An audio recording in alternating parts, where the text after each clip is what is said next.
السلام علیکم دوستانو، په دې هیله چې ټول به راته روغ او جوړ او خوشحاله اوسئ.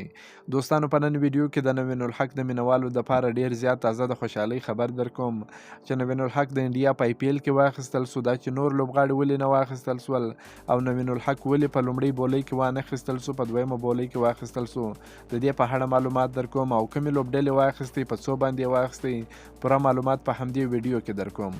ویډیو تر اخره را سره وګورئ، انشاءالله په همدې ویډیو کې ټول معلومات در کوم. د افغانستان کرکټ ملي لوبډلې چټک توپ اچوونکی نوین الحق هم د IPL راتلونکو سیالیو لپاره د لکنو سپر جاینټس لوبډلې لخوا واخیستل سو.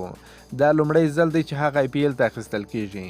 نن ورځ د IPL سیالیو د راتلونکي پړاو لپاره لوبغاړي اخیستل کېدل چې له هغې ډلې تر دې دمه یوازې یو افغان لوبغاړی نوین الحق د لکنو سپر جاینټس لوبډلې لخوا په 50 لکه اندي کالدار واخیستل سو. نن د بولۍ لپاره ټول ټال اته افغان لوبغاړي وړاندې کېدل چې محمد نبي، اظهار الحق، نوید، مجيب رحمان او نوین الحق ورته وړاندې سول چې په لومړي ځل هیڅ چا وانخیستل، خو په دویم وار د نوین الحق سره بخت کار وکړ او لکنو سپر جاینټس لوبډلې واخیستې. د یادولو وړ ده چې رشید خان او نور احمد لکنوال چې د هند پریمیر لیګ په تیر پړاو کې د اتلې ګجرات ټاینټس لوبډلې برخه وه، دا ځل بیا هم د همدې لوبډلې سره پاتې سوي دي او په راتلونکي فصل کې به هم ورسره وي. بلخوا فضل حق فاروقي چې په تیر فصل کې هم د سنرایزر حیدرآباد لوبډلې سره په درې لوبو کې برخه اخیستې وه، په زړه پورې لوبې یې کړې وې، دا ځل بیا هم د دغې لوبډلې سره پاتې سوی دی.